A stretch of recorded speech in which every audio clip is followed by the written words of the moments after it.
তো হ্যালো বন্ধুরা, আবার একটা নতুন ভিডিও নিয়ে আমি আপনাদের সামনে চলে এসেছি। আজকে যে ভিডিওটা দেখাতে চলেছি খুবই ইম্পর্টেন্ট একটা ভিডিও নিয়ে আমি চলে এসেছি। আজকের যে ভিডিওটা রিয়াকশন দিতে চলেছি, হযরত সাল্লাল্লাহু আলাইহি সাল্লাম কেন পঙ্খিরাজ ঘোড়ার ডানা কেটে দিয়েছিল, এই পঙ্খিরাজ ঘোড়া সম্পর্কে কোরআনে কি লেখা আছে সেই সম্পর্কে এই ভিডিওটা নিয়ে আলোচনা করব। এই ভিডিওটা নেওয়া হয়েছে আলোর পথ চ্যানেল থেকে। তো আজকের এই ভিডিওটা নিয়ে রিয়াকশন ভিডিও দিতে চলেছি, তো দেখুন বন্ধুরা। ইতিহাস থেকে জানা যায় সোনালী পালক আর রূপার মতো গায়ের রং নিয়ে হযরত সুলাইমান আলাইহিস সালামের বাহিনীর অন্যতম শান ছিল উড়ন্ত ঘোড়া। রেওয়ায়াত অনুসারে সাবার রানী বিলকিস হযরত সুলাইমান আলাইহিস সালামের উড়ন্ত সিংহাসন দেখে খুব মুগ্ধ হয়েছিলেন।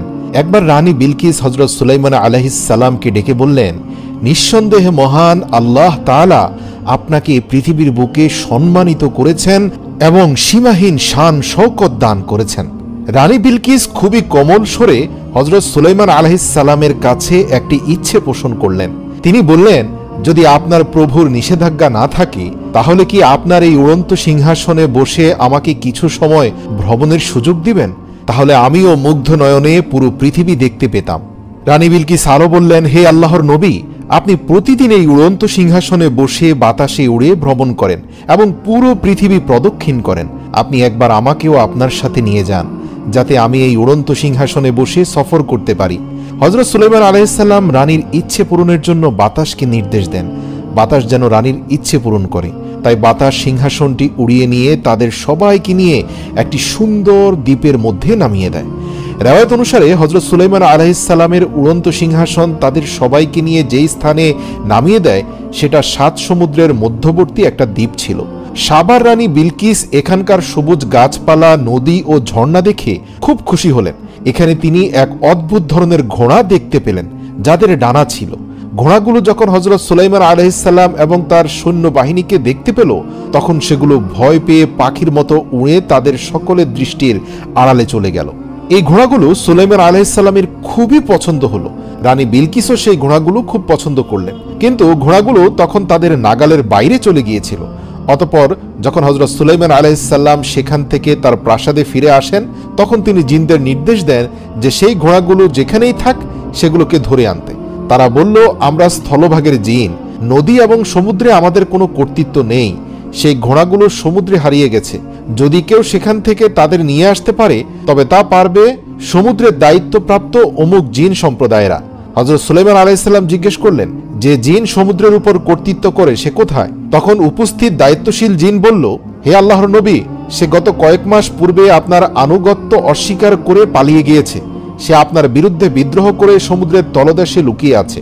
হযরত সুলাইমান আলাইহিস সালাম তাকে বন্দী করে আনার নির্দেশ দেন, যার ফলে হযরত সুলাইমান আলাইহিস সালামের গোলাম জিনেরা সমুদ্রের নিকটে গিয়ে চিৎকার করে বলতে লাগলো, হে সমুদ্রের জিন, তুই যে বাদশার ভয়ে লুকিয়ে আছিস সে বাদশা তো কবেই মারা গেছে, তাই এখন বের হ, কারণ এখন সব জিনেরা মুক্ত হয়ে গেছে। সমুদ্রের জিন তাদের আওয়াজ শুনে সে তার সঙ্গীদের নিয়ে হাসতে হাসতে সমুদ্র থেকে বেরিয়ে এলো। বের হওয়ার সাথে সাথেই হযরত সুলাইমান আলাইহিস সালামের গোলাম জিনেরা সেই সমুদ্রের সকল জিনদেরকে গ্রেপ্তার করে সুলাইমান আলাইহিস সালামের দরবারে হাজির করলো।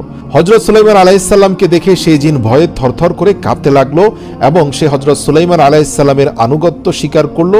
আল্লাহর নবী হযরত সুলাইমান আলাইহিস সালাম তাকে বলল, এক শর্তে তোকে ক্ষমা করে দিতে পারি, সেটা হচ্ছে আমি 7 সমুদ্রের মধ্যবর্তী একটি চমৎকার দ্বীপে ভ্রমণে গিয়েছিলাম। সেখানে আমি এবং রানী বিলকিস আমরা উভয়ে এক প্রজাতির উড়ন্ত ঘোড়া দেখে তাদেরকে খুবই পছন্দ করেছি। আমি চাই সকল ঘোড়াকে তুই ধরে নিয়ে আসবি, যদি পারিস তাহলেই তোকে আমি ক্ষমা করে দেব। তখন সামুদ্রিক জিন সম্প্রদায়ের প্রধান বলল, হে আল্লাহর নবী, আমরা জানি সে ঘোড়াগুলো কোথায় লুকিয়ে আছে। তাই হযরত সুলাইমান আলাইহিস সালাম তাদের সেই ঘোড়াগুলো নিয়ে আসার নির্দেশ দিলেন এবং একদিন যখন সেই ঘোড়াগুলো একটি ঝর্ণা থেকে পানি পান করছিল, তখন সেই সামুদ্রিক জিনেরা তাদের কৌশল এবং ক্ষমতা প্রয়োগ করে সেই ঘোড়াগুলোকে ধরে ফেলল এবং হযরত সুলাইমান আলাইহিস সালামের নিকট হাজির করল। এই ঘোড়াগুলো ছিল চমৎকার প্রজাতির। এই ঘোড়ার জাতের নাম ছিল জায়াদ। জায়াদ শব্দের অর্থ প্রচণ্ড গতি। হযরত সুলাইমান আলাইহিস সালামের সেনাবাহিনী ছিল পৃথিবীর সবচেয়ে বিশাল এবং অনন্য শক্তিশালী সেনাবাহিনী। তার বাহিনীতে মানুষ, জিন, জন্তু, জানোয়ার এবং পক্ষীকুলের আলাদা আলাদা ডিপার্টমেন্ট ছিল। হযরত সুলাইমান আলাইহিস সালাম সেই প্রচণ্ড গতিসম্পন্ন ডানাওয়ালা অদ্ভুত জাতের ঘোড়াগুলোর জন্য আলাদা একটা দল তৈরি করলেন, যারা যুদ্ধ ও বিজয়ে হযরত সুলাইমান আলাইহিস সালামের সেনাবাহিনীতে সবচেয়ে গুরুত্বপূর্ণ ভূমিকা পালন করত এবং হযরত সুলাইমান আলাইহিস সালামের অত্যন্ত গুরুত্বপূর্ণ সামরিক শক্তিতে পরিণত হয়েছিল। প্রিয় দর্শক, আপনাদের জানিয়ে রাখি, প্রাচীনকালে ঘোড়া পৃথিবীর সবচেয়ে মূল্যবান প্রাণী ছিল, যেগুলো কেবল বাহন হিসাবেই নয় বরং যুদ্ধের শক্তি হিসাবেও ব্যবহৃত হতো। ঘোড়ার মালিকেরা ঘোড়ার সাথে সাথে ঘোড়ার ক্রয় বিক্রয়ের রসিদ সাথে রাখতেন।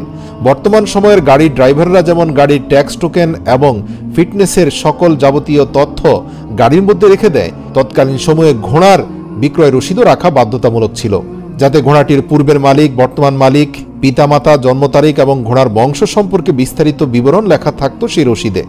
সুতরাং বোঝাই যাচ্ছে পৃথিবীর অনন্য শক্তিশালী এই ডানা বিশিষ্ট ঘোড়া পেয়ে হযরত সুলাইমান আলাইহিস সালামের সামরিক বাহিনীর শক্তি কত প্রবল হয়েছে। তার থেকে গুরুত্বপূর্ণ হচ্ছে রানী সাবা হযরত সুলাইমান আলাইহিস সালামের প্রতি অত্যন্ত কৃতজ্ঞ হয়েছেন সুলাইমান আলাইহিস সালামের তরফ থেকে প্রাপ্ত একটি উড়ন্ত ঘোড়া পেয়ে। একদিন হযরত সুলাইমান আলাইহিস সালাম সন্ধ্যার দিকে এই ঘোড়াগুলোর দিকে তাকিয়েছিলেন এবং তাদের চুলে এবং কপালে ভালোবাসার সাথে হাত বোলাচ্ছিলেন। পবিত্র কোরআনে মহান আল্লাহ তাআলা বলেন, সুলাইমান তাদের চুলে ও কপালে ভালোবাসার হাত বোলাচ্ছিল এবং এর ফলে হযরত সুলাইমান আলাইহিস সালাম সেই ঘোড়াগুলোর যত্ন আদর করার কাজে এতটাই মগ্ন হয়ে গেল যে সূর্য ডুবে গেল এবং আসরের নামাজ তার ছুটে গেল। আল্লাহু আকবার। সূরা সাদ আয়াত নম্বর 31 থেকে 33। সূর্য ডুবে যাওয়া এবং আসরের নামাজ মিস হয়ে যাওয়াতে আল্লাহ তাআলা অসন্তুষ্ট হলেন। কিছুক্ষণ পর হযরত সুলাইমান আলাইহিস সালাম দেখতে পেলেন সন্ধ্যার সাথে সাথে হঠাৎ তার ঘোড়ার পালগুলো তার নির্দেশ অমান্য করে দৃষ্টির আড়ালে চলে গেল।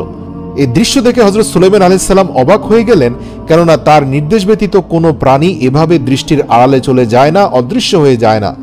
এবং তারা অদৃশ্য হওয়া মাত্রই দৃশ্যমান হলেন হযরত জিবরাইল আলাইহিস সালাম এবং হযরত সুলাইমান আলাইহিস সালামকে সতর্ক করে দিয়ে বললেন, হে সুলাইমান, তুমি আল্লাহর তরফ থেকে প্রাপ্ত পার্থিব সম্পদের মোহে এতটাই মগ্ন হলে যে তুমি আসরের নামাজ পড়তে ভুলে গিয়েছ। দুনিয়ার সম্পদের প্রতি তোমার এই মোহ আল্লাহ তাআলার পছন্দ হয়নি। হযরত জিবরাইল আলাইহিস সালাম এই কথা বললেন এবং সাথে সাথে অদৃশ্য হয়ে গেলেন।